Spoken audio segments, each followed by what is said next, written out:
teman-teman, bagaimana kabar hari ini? Baik dan luar biasa. Silakan duduk. Terima kasih. Sehat-sehat ya? Sehat. Tapi nampaknya ada teman kita yang kurang sehat. Emma, iya. Kenapa loyo hari ini, Emma? Sakit dia? Jangan tahu Pak. Harus tetap semangat, teman ya. Baik, sebelum kita memulai dengan pembelajaran, Pak Guru akan mengambil absensi kehadiran kalian hari ini, ya. Agnes, Hadir Pak. oke. Angela Merinci Bara, Hadir Pak. Marilah kita menyiapkan hati dan batin kita untuk berdoa dalam nama Bapa dan Nama dan Roh Kudus. Amin. Allah Bapa yang penuh kasih, kami bersyukur atas rahmat persatuan dan kesatuan yang menjadi kekuatan bagi bangsa kami Indonesia. Kami bersyukur atas rahmat keberagaman suku, agama, ras, budaya, dan bahasa. Kami bersyukur walaupun kami berbeda-beda, tetapi tetap negara kesatuan Republik Indonesia. Jagalah kami untuk tetap bersatu sampai kapanpun. Jauhkanlah segala sesuatu yang berusaha memecah belah persatuan yang damai dan indah ini. Demi Kristus, Tuhan dan pengantara kami. Amin. Santo Thomas Aquino, Tuntunlah pembelajaran kami supaya dapat diamalkan sesuai dengan kehendak Allah. dalam nama Bapa, Bapa dan Putra dan Roh Kudus. Amin. oke, terima kasih Hayan. Silakan duduk. Tepuk salut untuk Hayan. Salut, salut. Salut, salut. Salut. Oke, terima kasih.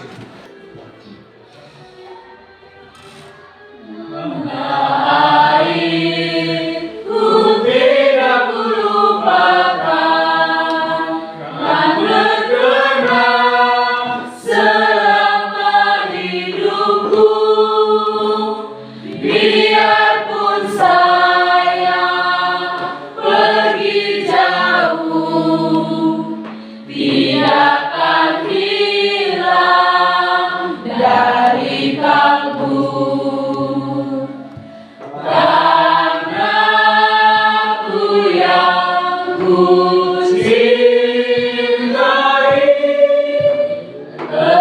engkau ku hargai. Setelah menyanyikan lagu tadi, lagu Tanah Airku ciptaan Ibu Sub, kira-kira apa yang membedakan kita dalam kehidupan ini? Kira-kira? Ras, suku, agama. Oke, baik. Lalu, mengapa kita berbeda? Silakan, Tia. Karena setiap manusia itu memiliki jalan pemikirannya masing-masing, terus bagaimana cara beradaptasi, lalu dan manusia itu memiliki entitas yang unik dalam dirinya masing-masing. Dalam diri masing-masing. Oke. Nini? Karena dengan perbedaan kita dapat saling memahami dan melengkapi satu sama lain dengan segala keterbatasan dan kelebihan diri kita masing-masing. Oke. Oke, baik. Dalam materi ini, ya, kita akan berusaha memahami makna keberagaman dalam masyarakat sebagai anugerah Allah dan menghayati serta mewujudkan dalam hidup. Ya, jadi paling pertama kita harus memahami keberagaman dalam masyarakat. Ya, nah, seperti yang kita sampaikan tadi bahwa keberagaman itu hal yang baik, hal yang indah. Nah, gitu. Bayangkan kalau misalnya di dalam satu kampung itu orang belajarnya sama saja, pasti membosankan. Nah, dalam pembelajaran kali ini kita akan menggunakan model pembelajaran PBL. PBL itu problem based learning. Problem itu apa? Problem? Masalah. Base Dasar. dasar, ya, basicnya, ya, berdasarkan. Learning belajar atau pembelajaran. Jadi kita akan mendalami atau memahami materi dengan mendalami masalah, ya. Kita akan lihat masalah, fenomena masalah yang ada di tengah masyarakat, di sekitar kita. Lalu kita mencari tahu masalah itu penyebabnya apa, mengapa sampai masalah itu terjadi, dan kira-kira solusi yang ditawarkan seperti apa. Ya, harus lihat dari masalah itu. Sekarang Pak Guru akan membagi kalian ke dalam 8 kelompok. Oke, silakan hitung 1 sampai 8. 1, 2, 4, 5, 6, 7, 8, 2, 3, 4.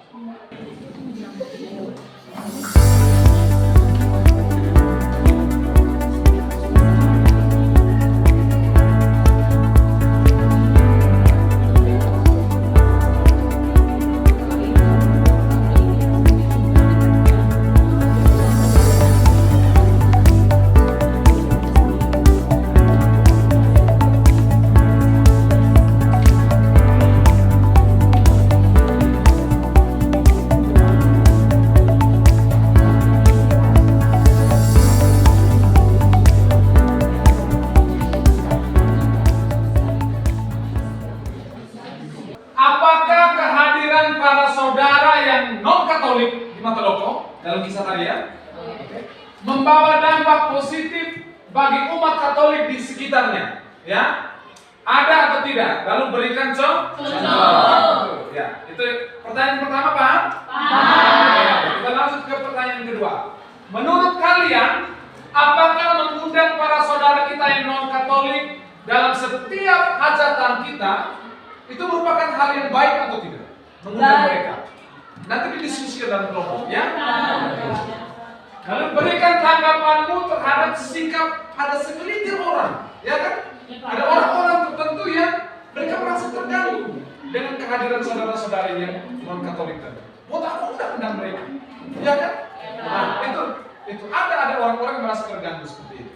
Itu pertanyaan-pertanyaan supaya kita mendalami lagi masalah tersebut, ya. Pertanyaan untuk mendalami Injil ini, pertama, bagaimana sikap Yesus terhadap keanekaragaman masyarakat bangsanya? Ya, yang kita tahu bahwa orang Israel itu terdiri dari 12 suku bangsa. 12 suku bangsa berdasarkan anak-anak dari Yakub. Ya. Dan Yesus itu salah satu dari suku Yehuda. Bagaimana sikap Yesus menanggapi keanekaragaman bangsanya? Lalu yang kedua, apakah Yesus mendapatkan semangat persatuan dari bangsanya yang terdiri dari suku-suku?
Pemuda Indonesia dengan baju musisi untuk berdara masa yang akan datang, kewajiban muda menjadi tanggunganmu terhadap nusa, menjadi tanggunganmu terhadap nusa. Baik adik-adik, kemarin kalian telah diberi tugas untuk mendalami masalah yang ada di sekitar kita, ya? Oke. Apakah ada kendala dalam mengerjakan tugas ini? Siapa? Oke, Agnes. Internet, terus sama Jaringan internet. jaringan internet, terus Untuk membuat PPT-nya itu ada berbahaya. Oh ya, jadi Agnes menemukan kesulitan jaringan internet dan aplikasi untuk membuat PowerPoint itu berbayar. Bagaimana cara untuk mengatasi kendala tersebut? Agnes tadi, masalah jaringan? Masalah jaringan itu kami menggunakan supaya jaringannya tidak muncul. Menggunakan Pak? Baik. Lalu kedua tadi, masalah kedua? Aplikasi yang berbahaya itu kami mencari desain yang tidak berbahaya. Tidak berbahaya, tetapi pastinya yang berkualitas ya? Ya, Pak. Nah, sebentar kita uji kualitasnya. Baik, selamat siang teman-teman semua. Selamat siang. Kami dari kelompok Jokowi akan mempresentasikan hasil diskusi kami minggu lalu. Namun sebelumnya kami akan memberikan yel-yel sedikit agar kita semua semakin semangat. Teman-teman bisa berdiri. Oke. Baik, di sini namanya tepuk Jokowi ya teman-teman. Oke. Tepuk Jokowi.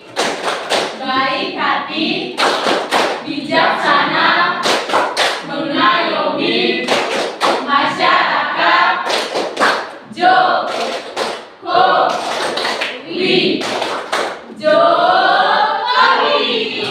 Dua teman saya sebagai pemateri untuk memaparkan hasil diskusi kami mengenai pembelajaran kita minggu lalu.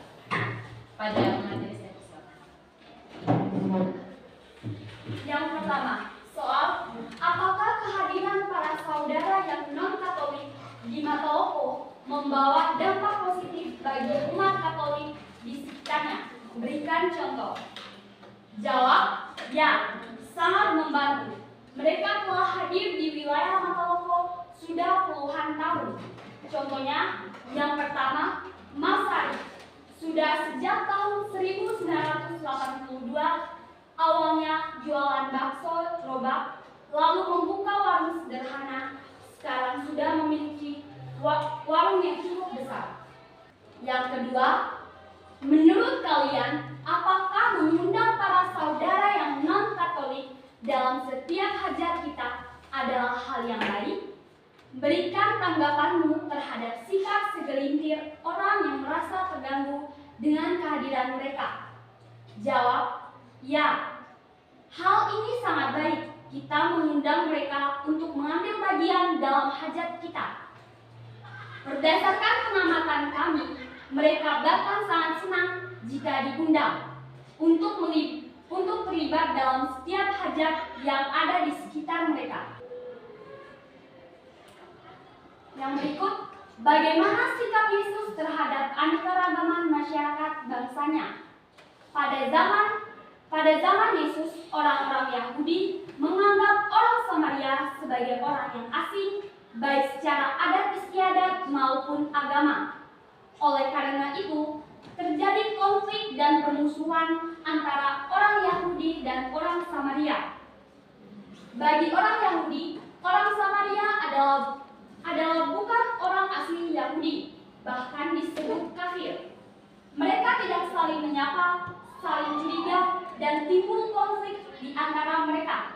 Akan tetapi, Yesus dengan tulus menyapa perempuan Samaria dan menerimanya sebagai saudara. Lanjut di soal yang keempat, apakah Yesus menambahkan semangat persatuan dari bangsanya yang terdiri atas suku-suku? Jawabannya, ya. Yesus diutus untuk mempersatukan bangsa Israel yang tercerai-berai. Dia tidak membeda-bedakan mereka, entah kaya ataupun miskin, pemerintah atau rakyat jelata, pemungut cukai dan orang biasa. Bahkan, murid Yesus, Santo Markus adalah seorang pemungut cukai. Yesus ingin mereka bersatu, namun ajaran Yesus tak mereka indahkan, bahkan Yesus pun disalibkan. Silakan teman Mimi. Baik, terima kasih atas waktu yang diberikan kepada saya. Di sini saya akan memberikan pertanyaan kepada teman-teman dari kelompok Jokowi. Tadi pada saat pemaparan materi, teman-teman menjelaskan bahwa kita sebagai warga masyarakat di sekitar Matalopo itu menerima kehadiran saudara kita yang berasal dari agama yang lain, misalnya agama Islam. Di sini saya memberikan pertanyaan, kenapa masyarakat di sini kenapa di sini tidak dibangun masjid, padahal dengan membangun masjid itu merupakan salah satu upaya atau alternatif untuk saling bertoleransi dengan umat agama Islam. Sekian dari terima kasih. Apa alasan Yesus lebih memilih untuk menyapa dan menerima orang-orang yang terpinggirkan dan dianggap bukan bagian dari orang Yahudi seperti orang Samaria? Oke, baik. Terima kasih atas pertanyaan dari teman Iman. Kita berikan tepuk tangan kepada teman Iman yang telah memberikan pertanyaan luar biasa. Yang pertama, teman saya Agnes akan menjawab pertanyaan dari teman Mimi. Oke, tadi teman Mimi mengatakan kenapa di sini tidak dibangun masjid. Kenapa di sini tidak dibangun masjid? Itu dikarenakan di sini kebanyakannya mayoritasnya tuh Katolik dan untuk membangun masjid tersebut harus membutuhkan persetujuan dari setiap masyarakat. Yesus menyapa wanita Samaria. Yang paling penting kita pahami, Yesus itu adalah Allah. Allah yang menciptakan manusia, bumi dan segala isinya. Jadi Yesus katakan itu dia untuk semua orang. Bukan hanya untuk orang-orang tertentu, tapi untuk semua orang. Adik-adik, kalau kita dalami, kita pahami kisah ketika Yesus mati, wafat di kayu salib, itu apa yang terjadi? Ada kejadian alam apa?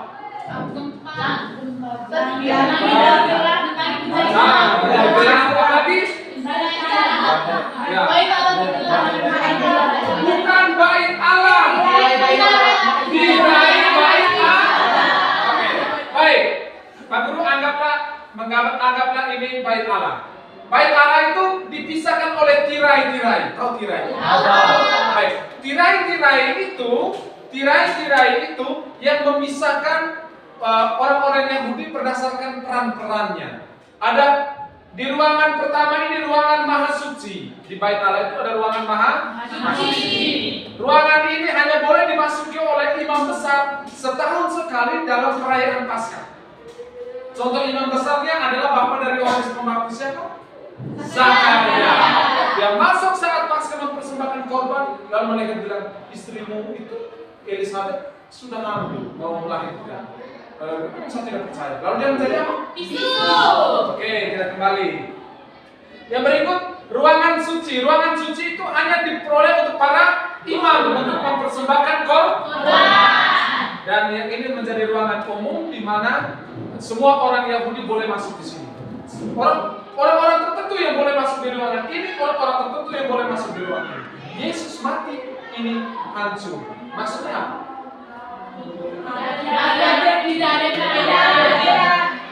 Tidak ada sekat, tidak ada tembok, tidak ada perbedaan di antara sesama manusia.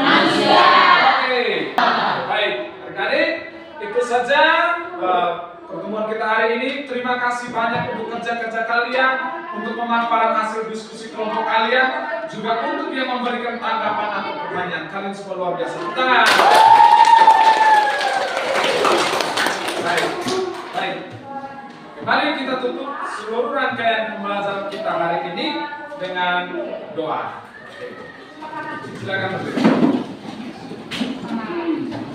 Siapa tadi? Oke, silakan Indra. Bapak Guru dan teman-teman sekalian, marilah kita menyiapkan hati dan batin kita untuk berdoa. Dalam nama Bapa, dan Putra dan Roh Kudus. Amin. Tuhan, terima kasih Engkau telah mengajarkan bahasa cinta kasih kepada kami. Semoga kami mampu hidup berdampingan dengan sesama kami dan berbeda dengan kami. Demi Kristus Tuhan dan pengantara kami. Amin.